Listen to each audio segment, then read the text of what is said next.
Hola, buenos días, ¿cómo están? Continuando con la lectura del libro El hombre celestial, hoy nos toca ver los capítulos 2 y 3.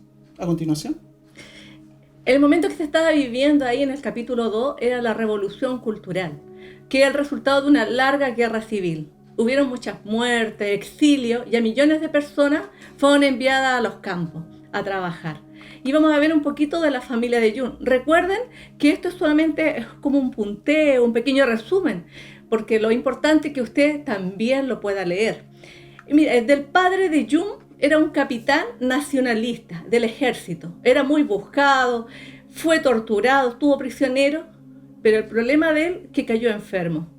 Él le dio un asma primeramente, después tuvo un cáncer al pulmón que se le fue al estómago, que también era cáncer. Así que estaba muy mal. Los doctores habían dado cero esperanza de que él iba a seguir viviendo, así que era un momento bien triste, bien complicado para la familia, a tal extremo que vendían todo lo que tenían de valor. Y ellos eran tan pobres que tenían que ir donde los vecinos, porque ya no les quedaba nada, porque el papá era el que los sostenía. Recuerden que eran 5 hermanos, contando a Jun. Entonces, ¿cuál fue el problema? Que cuando el doctor le dijo, hay cero esperanza, la mamá pensó en el suicidio. Porque se vio tan afligida de qué iba a hacer con sus 5 hijos, cómo los iba a alimentar, cómo los iba a sostener, estaba muy, muy complicada. Pero sabes que esa noche a esa mujer, ella escuchó una voz y esa voz le dijo, Jesús te ama. Ella sintió en su corazón, se tiró al suelo, lloraba y le decía al Señor que perdonara todas sus faltas, perdonara todos sus pecados, lo lejos que ella había estado. Y de ahí su vida empezó a cambiar. Ella se levantó, fue donde sus hijos y le dijo, ¿sabes? La única esperanza de vida para el papá es Jesús. Así que esa noche hizo orar a todos los hijos, imponer las manos sobre su padre y solamente decirle al Señor, Jesús, sánalo. Sana a nuestro padre, todas ahí durante la noche. Y al otro día su padre ya estaba mejor, ya podía alimentarse. A la semana el cáncer ya lo había dejado. No había rastro de cáncer. Era un tremendo, tremendo milagro. Y yo creo que también aquí puedas capturar esta enseñanza, el poder de la oración. Qué importante es orar. Lo importante es cuando están unánimes, con un solo sentir, con una sola fe, cómo Dios puede escuchar nuestros ruegos. Así que toma esto también como enseñanza porque es poderoso ahí el poder que tiene la oración. En el nombre del Señor Jesús, que no hay un nombre, sobre todo nombre, que nuestro Señor Jesús. Mira, y Jung ya dice ahí, cuenta en el libro que ya han pasado como 30 años y todos sus hermanos continúan en el camino del Señor. Ninguno se apartó. Y acá tenemos otra enseñanza para nuestras vidas, la importancia de valorar y agradecer los milagros que Dios hace en medio nuestro. No los dejes pasar, considéralo. Si Dios te ha hecho un milagro a ti, yo estoy segura que te ha hecho algún milagro a ti, nos ha hecho milagros a nosotros y conocemos de gente que Dios ha hecho milagros.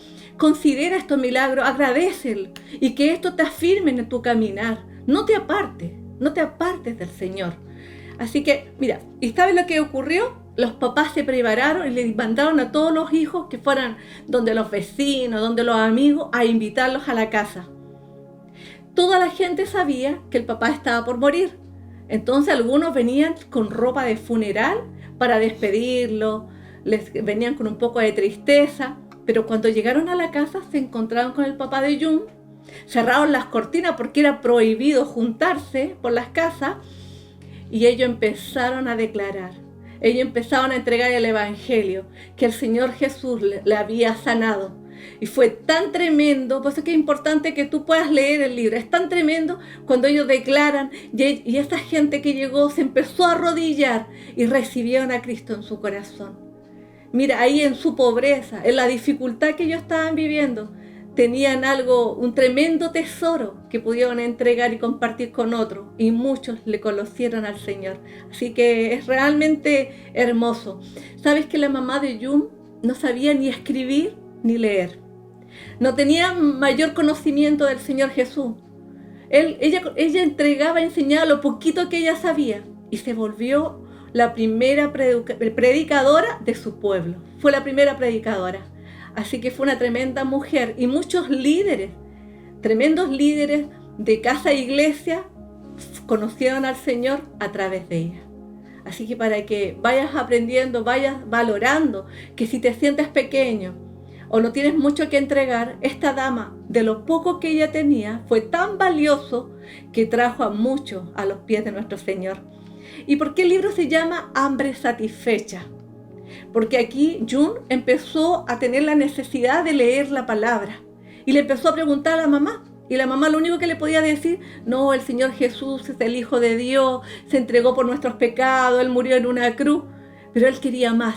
Y empezó a preguntarle a la gente, pero nadie conocía la Biblia, nadie había visto una Biblia entera, ni siquiera algunos trocitos, algunas hojas, no, se sabía que los más ancianos.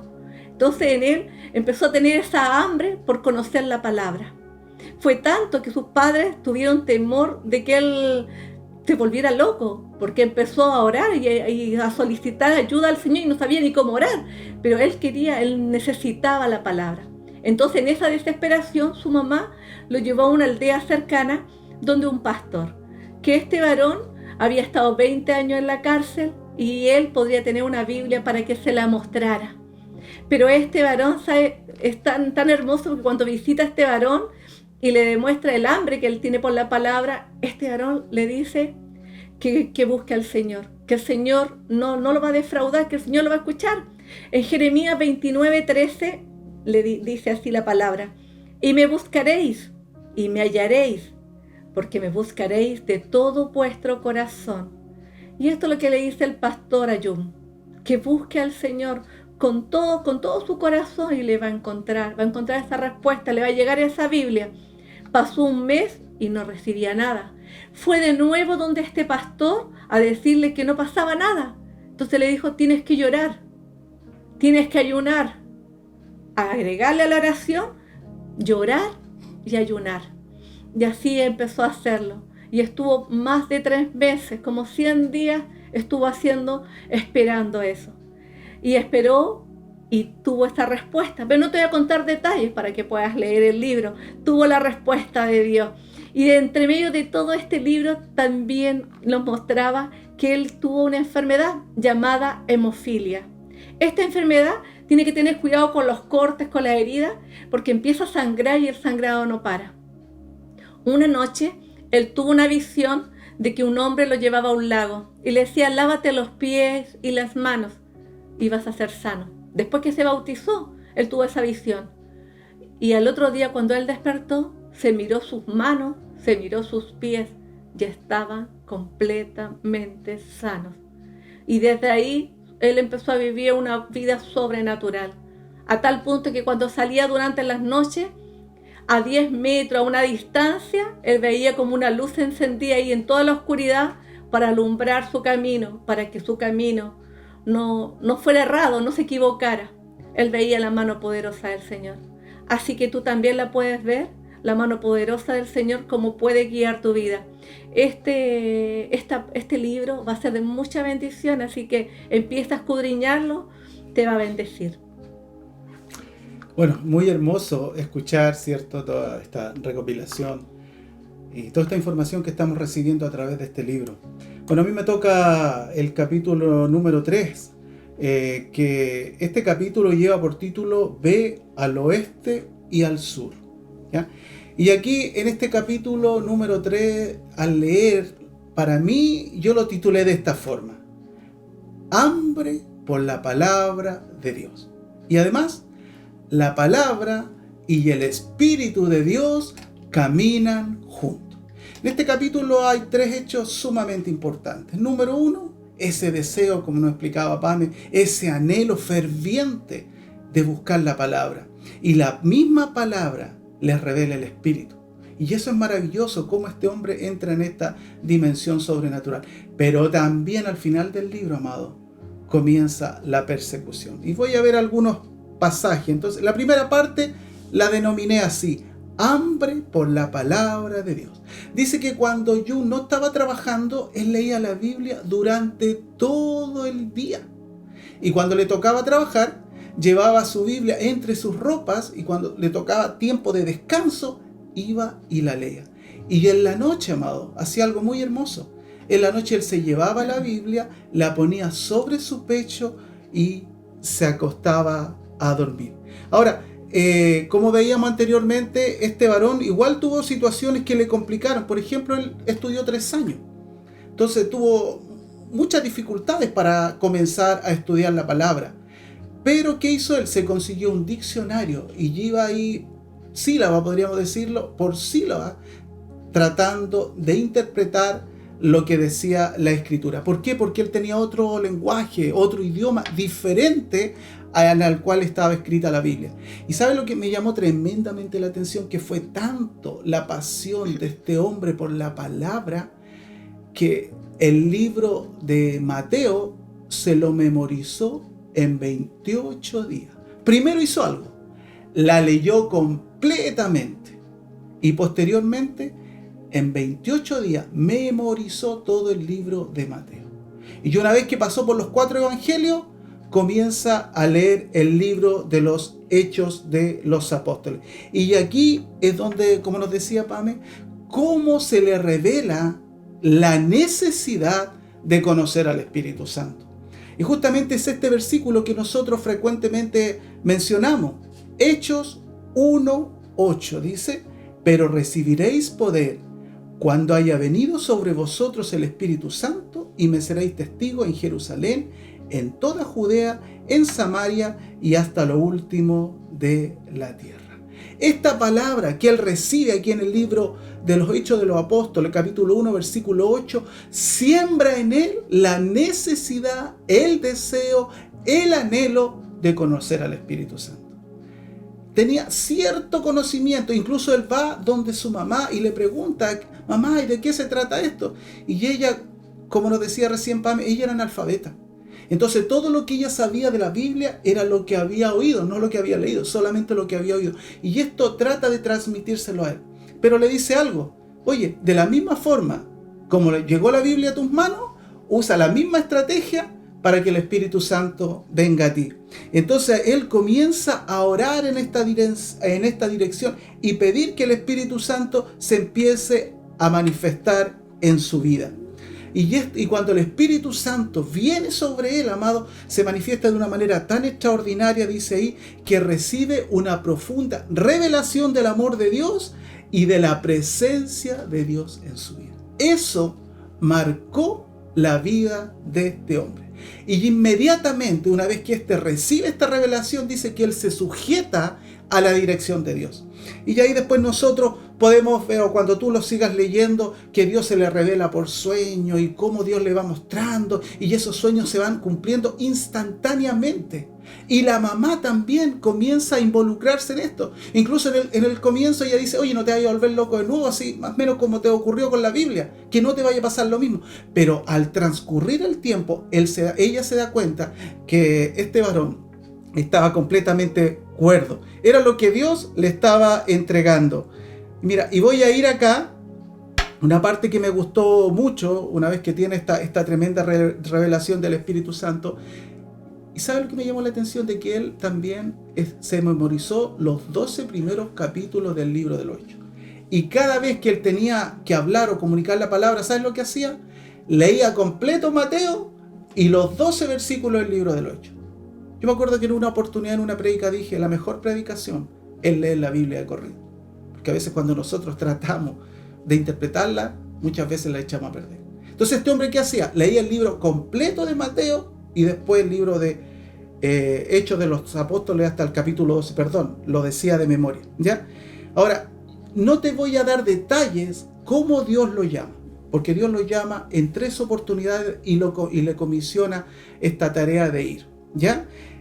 Pero quiero decirte lo siguiente, que fue muy, muy parecido al llamado del profeta Samuel. Y eso tú lo encuentras en 1 Samuel 3, del 3 al 10. Muy parecido. Samuel fue llamado 4 veces, este hombre fue llamado 3 veces. Pero cuando lo leas te vas a sorprender cómo lo llamó. Y eso, ¿sabes qué nos enseña? Que cuando tú recibes algo, tiene que estar pegado a la palabra de Dios. La base de toda revelación que tú puedes recibir, su esencia, en la palabra de Dios. Y ahí la instrucción es: debes dirigirte al oeste y al sur para proclamar el Evangelio y ser testigo del Señor. Y esto le permitió entrar en este nuevo mover del Espíritu Santo.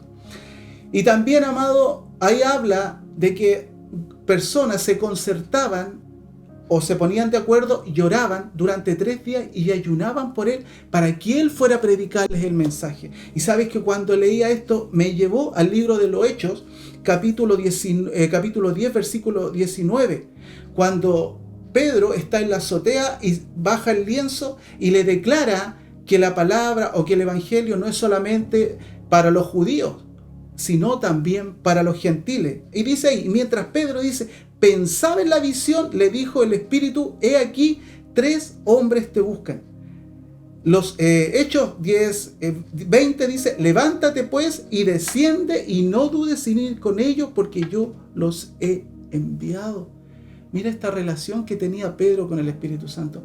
Entonces cuando leas el libro y te interiorices más en el libro, cuando profundices en él, vas a ir relacionando la vida de los apóstoles en el libro de los Hechos con la vida de este varón. La verdad, yo lo veía de esta forma. Es como que en este hombre el libro de los Hechos de los apóstoles se hace real en su vida, en todo. Cómo Dios lo usa, pero también en la persecución. Y también ahí tenemos el caso del varón macedonio, ¿se acuerdan? Cuando Pablo tiene esa visión y se le aparece un varón macedonio en capítulo 16 del libro de los Hechos, y le dice que vaya a Macedonia. Entonces, esta es la relación, amado. Entonces yo quiero hoy resumir esto, el capítulo 3, diciéndote lo siguiente. La base del creyente se encuentra en la palabra del Señor y una excelente relación con el Espíritu de Dios. Así que eso queríamos compartirle. Esto es un esbozo de lo que tú después vas a leer y te vas a interiorizar. Y sabes que al leer este libro realmente uno se apasiona. Y podemos decir, Dios es tan real, Dios es tan cercano, que solamente depende de nosotros buscarle, porque Él está ahí esperando por cada uno. Que el Señor les bendiga y ha sido una alegría una vez más. Bendiciones.